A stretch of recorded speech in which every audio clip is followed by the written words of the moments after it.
दशरथ भी दिखाएंगे, कौशल्या भी दिखाएंगे, दशरथ भी दिखाएंगे, कौशल्या भी दिखाएंगे।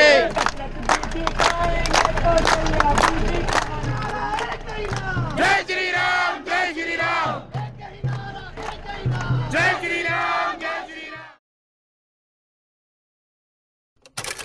जनकपुर उत्सव है भारी, जनकपुर उत्सव है भारी, अपने वर का चयन करेंगी सीता सुकुमारी, जनकपुर उत्सव है भारी।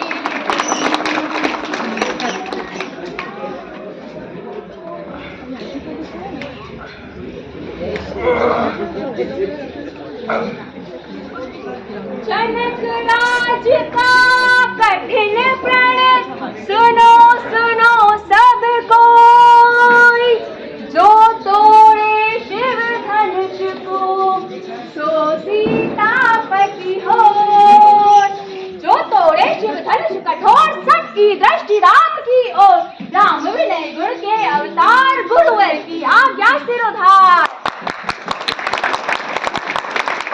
राजा राम राम राम जय सीताराम, राम राम जय राजा राम, राम राम जय सीताराम, राम राम जय राजा राम, राम राम जय सीताराम, राम राम जय राजा राम। बस मेरी यही इच्छा है कि तुम राजा बनकर इस राज्य को संभालो। जी पिताश्री, जैसी आपकी आज्ञा।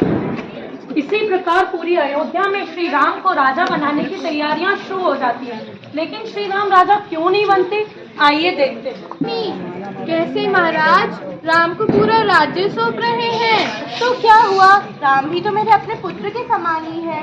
सोच लीजिए महारानी, महाराज को राम अति प्रिय है और वो भी राम को ही राजा बनाएंगे, जिसके बाद भरत को सारा जीवन राम का दासी बनकर रहना होगा। अगर आपको भरत को राजा बनाना है तो राम को 14 वर्ष का वनवास भेजना होगा। वहाँ थी एक मंथरा दासी जिसने केकई को भड़काया, राजा बने तुम्हारा बेटा रानी को समझाया। वो भवन में क्यों बैठी हो? बोलो केकई, क्या हुआ? किसने तुम्हारा अपमान किया? आखिर कौन है जिसकी मृत्यु से पुकार रही है? क्या आपको याद है महाराज, आपने मुझे 2 वर देने का वचन दिया था? हाँ मुझे याद है। मांगो, क्या मांगती हो? सोच लीजिए महाराज, जो मैं मांगूंगी क्या आप मुझे दे पाएंगे? ये तुम कैसी बात कर रही हो? रघुकुल रीत सदा चली आई, प्राण जाए पर वचन न जाए। तो सुनिए महाराज, मेरा पहला वर ये है कि राम को अयोध्या का राजा ना बनाकर मेरे पुत्र भरत को अयोध्या का राजा बना दिया जाए।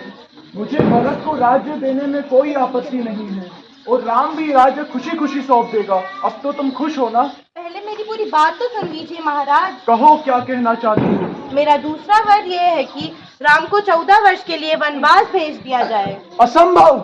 ये तुम कैसी बात कर रही हो? राम तो मुझे मेरे प्राणों से भी अधिक प्रिय है।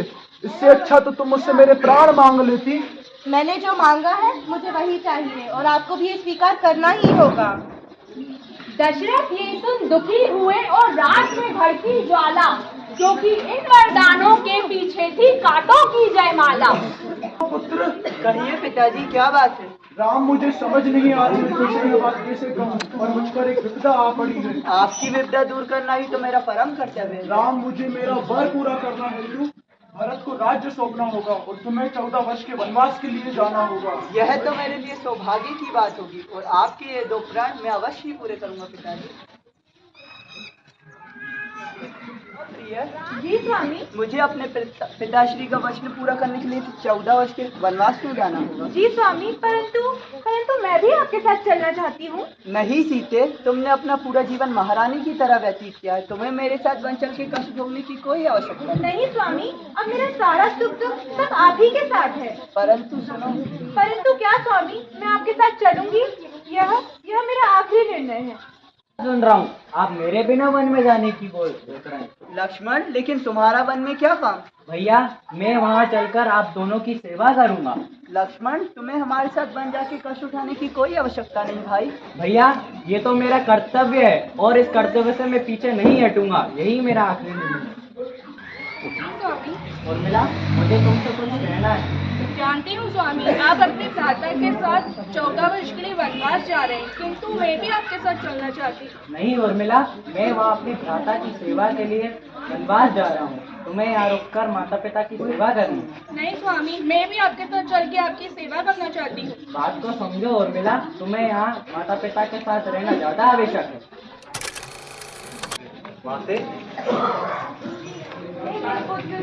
तुम्हें ऐसी परेशानी कि मुझे बहुत पीड़ा होती है। मैं भी तुम्हारे साथ वनवास चलूंगी। मैं तुम्हारे सिवा एक क्षण भी नहीं रह सकती। नहीं माते, आपको यहाँ रहकर पिताजी की देखभाल करनी है, वो अभी बहुत ही पीड़ा में है। अब हम वन के लिए प्रस्थान करते हैं। चले सीताराम लखन राम, रुक जाओ पुत्र। चले सीताराम लखन धीरे धीरे, छोड़ अयोध्या गंगा जी के तीरे, छोड़ अयोध्या गंगा जी के तीरे, चले सीताराम लखन धीरे धीरे। केवट बोला चरण धो, चरणों की महिमा निभाई, तारी अहिल्या मुझको भी तारो, लूं नहीं मैं उतराई, बड़भागी वो तर गया केवट, बड़भागी वो तर गया केवट, नाव चलाए वो धीरे धीरे, नाव चलाए वो धीरे धीरे। करवाने के बाद ट्रेन सहित उनके स्थान तक पहुंचा देता है। और आइए अब देखते हैं आगे क्या होता है। इस घने वन में आखिर इतना मनमोहक प्राणी क्या कर रहा है? हे नारी, मेरा नाम राम है और मैं एक वनवासी हूँ। तुम्हारे पहले ही दर्शन मेरा मन मोह लिया है, कृपया करके मुझे अपनी पत्नी के रूप में स्वीकार करें स्वामी। मुझे क्षमा कीजिए नारी, पर मैं पहले से ही विवाहित हूँ। भाभी माँ, मैं आपके लिए लकड़ियाँ ले आया हूँ। ये कौन है तुम्हारे जैसे इतना सुंदर और सजीला? ये मेरा छोटा भ्राता लक्ष्मण है। अच्छा, तो ये अकेला है? जी, इस वन में ये अकेला ही है। तुम्हारे पहले ही दर्शन ने मेरा मन मोह लिया है, कृपया करके मुझे अपनी पत्नी के रूप में स्वीकार करें स्वामी। अभी तो तुम भ्राताश्री के आगे उनके विवाह का प्रस्ताव रख रही थी। स्वामिनी बनते बनते तुम्हें दासिनी क्यों बनना है? मैं तो बड़े भ्राताश्री का सेवक हूँ, तो तुम जाओ भ्राताश्री के सामने अपना प्रस्ताव रखो। तुम दोनों भाइयों ने रिश्ता को न्यायाधीश कहना भी सिखा दो। भैया, मैं भी उसका संहार कर देता हूँ।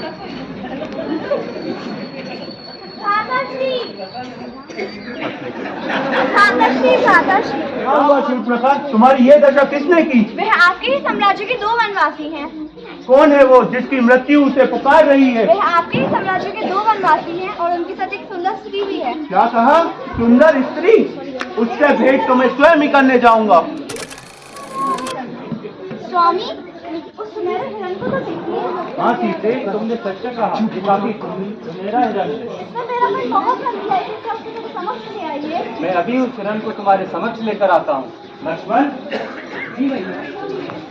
लक्ष्मण, मेरे भाई, जब तक मैं वन में से लौट कर न आ जाऊँ, तब तक तुम मुझे वचन दो कि तुम सीते की रक्षा करोगे। हाँ भैया, मैं आपको वचन देता हूँ कि मैं भाभी माँ की रक्षा करूँगी।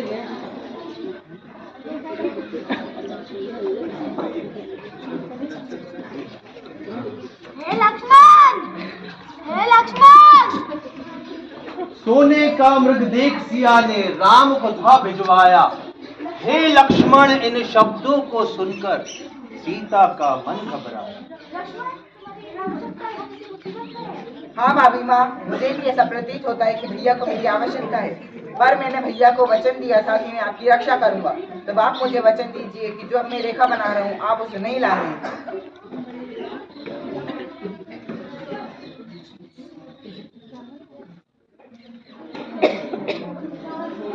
लक्ष्मण रेखा खींच के जाते, लक्ष्मण रेखा खींच के जाते, रावण आया फिर धीरे धीरे। साधु के वेश में वन में आया और फिर क्या हुआ, आइए देखते हैं।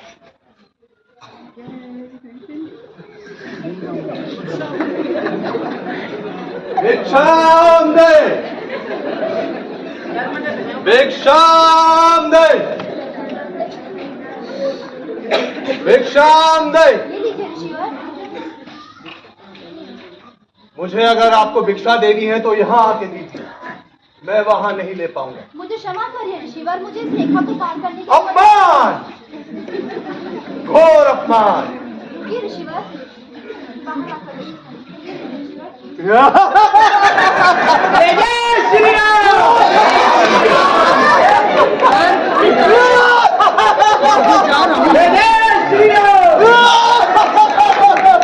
कैसे छोड़ दूं, कैसे छोड़ दूं?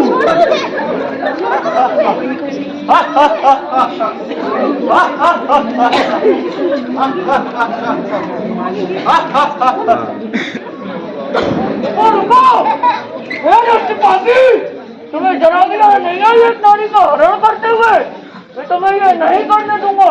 क्या तुम्हें तुम्हारी मृत्यु का भय नहीं है? हट जाओ मेरे रास्ते से। नहीं, मैं ये तुम्हें नहीं करने दूंगा। हट जाओ। मैं ये तुम्हें नहीं करने दूंगा। हट जाओ।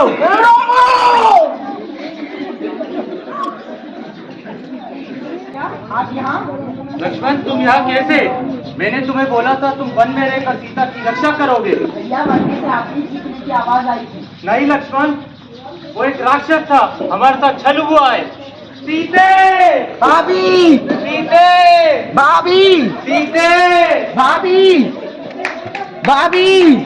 लक्ष्मण, ये देखो सीते की नथनी लगती है। माफ कीजिए भैया, मुझे इसका ज्ञात नहीं है, क्योंकि मैंने भाभी को कभी भी उनके चरणों के ऊपर नहीं देखा है।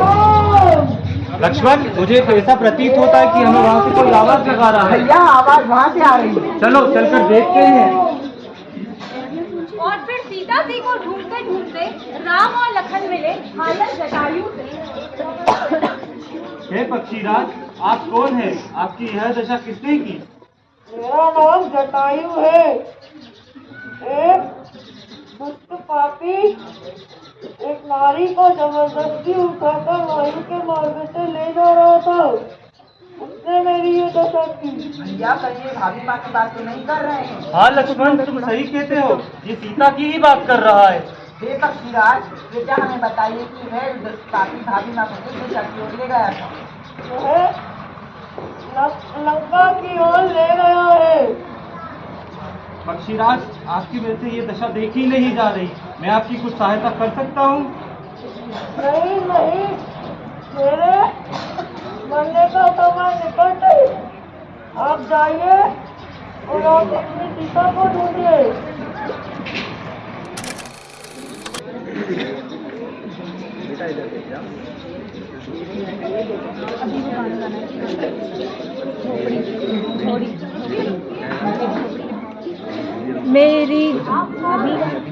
मेरा नाम राम है। मैं एक वनवासी हूँ और ये मेरा छोटा भ्राता लक्ष्मण है। आप सच्चे कह रहे हैं, आप श्री राम लक्ष्मण और आप मेरी को क्या मैं तो मेरी झोपड़ी के भाग आज खुल गए हैं, राम आए हैं। मेरी झोपड़ी के भाग आज खुल गए हैं, राम आए हैं। राम आए हैं, आए हैं, राम आए हैं। राम आए हैं, आए हैं, राम आए हैं। लक्ष्मण, तुम भी ये बेर खाओ। ये झूठे बेर मैं खाऊंगा, कदापि नहीं। लक्ष्मण, ये झूठे बेर न देखो, इसके पीछे की माँ की ममता देखो।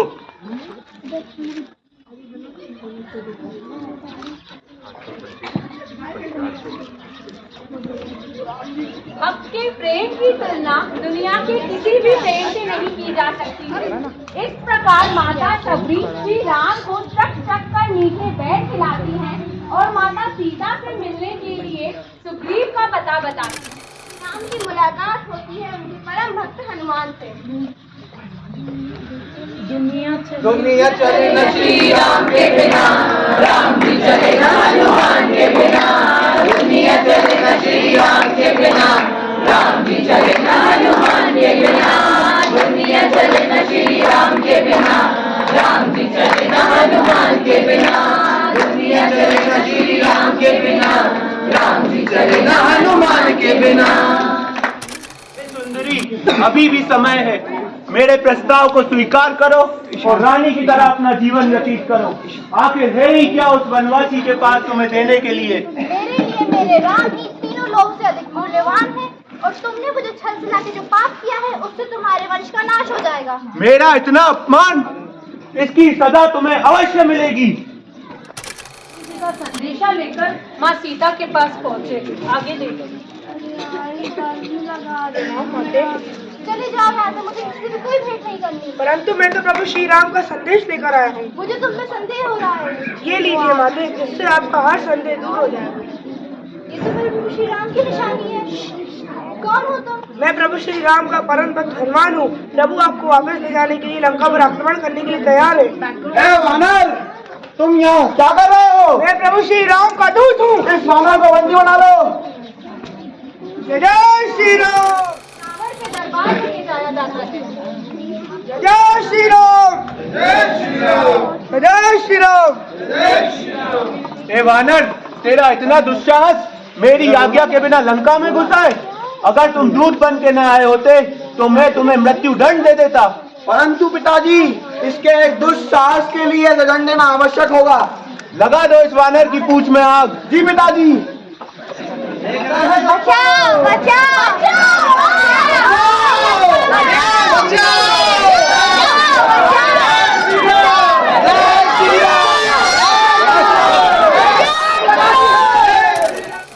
जली पूछ से बजरंगी ने रावण की पूरी सोने की लंका जलाकर राख कर दी, और फिर वो माता सीता का संदेशा और प्रेम निशानी लेकर श्री राम के पास पहुँचे। कौन हो तुम? मैं अंगद, प्रभु राम का दूत हूँ और शांति का प्रस्ताव लेके आया हूँ। इतनी जल्दी शांति का प्रस्ताव लेके आए हो? कहीं तुम्हारे प्रभु ने मुझसे भयभीत होकर हार तो नहीं मान ली? ये शांति का प्रस्ताव तुम्हारे लिए लंकेश, अभी भी समय है, अपनी मराठी स्वीकार कर लो, मृत्यु से बच जाओगे। वो वनवासी तो मेरे समक्ष 2 क्षण भी नहीं टिक सकता। हे लंकेश, यदि आपको अपने योद्धाओं की शक्ति पे इतना मान है तो मैं श्री राम की ओर से आपके समस्त योद्धाओं को ये चुनौती देता हूँ। यदि आपका कोई योद्धा मेरे इस पैर को उठा सके तो मैं स्वामी की ओर से पराजित स्वीकार कर लूंगा। जय श्री राम। जय श्री राम।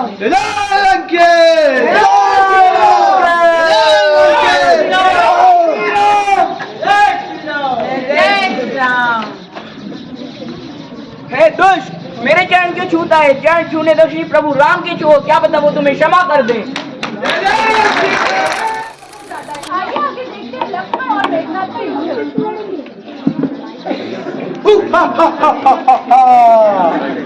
कहाँ है तुम्हारा घाटा? कहीं मुझसे डर तो नहीं गए जो तुम्हें मुझसे युद्ध करने के लिए भेज दिया है? तुम्हारा वध करने के लिए भ्राता जी को कोई आवश्यकता नहीं है, उसके लिए तो मेरा ईमान ही काफी है। जय लंके!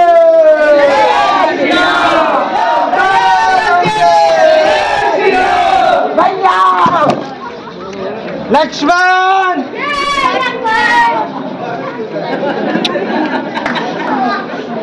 आंखें खोलो लक्ष्मण, खोलो लक्ष्मण, तुम मुझे इस तरह छोड़कर नहीं जा सकते।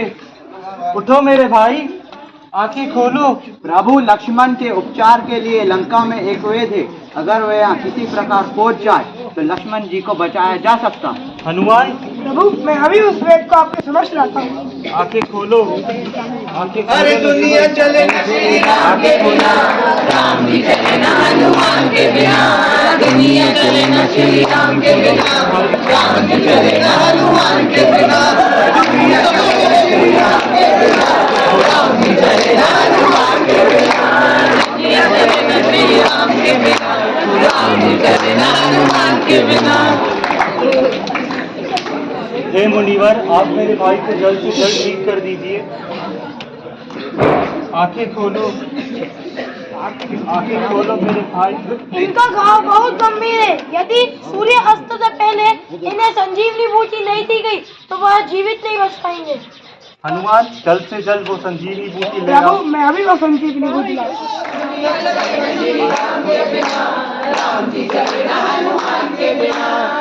आंखें खोलो लक्ष्मण, आंखें खोलो। तुम मुझे इस तरह छोड़कर नहीं जा सकते मेरे भाई। आंखें खोलो।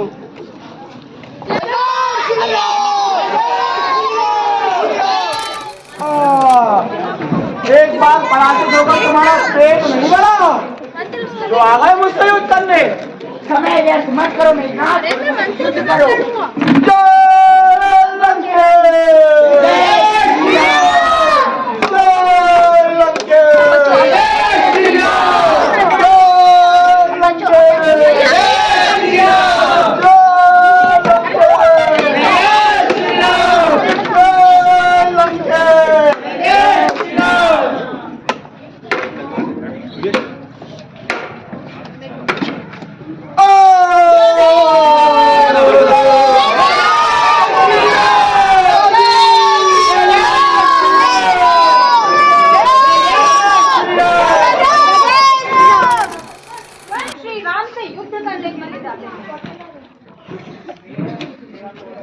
हे वनवासी, तूने मेरे पूरे वंश का नाश कर दिया है।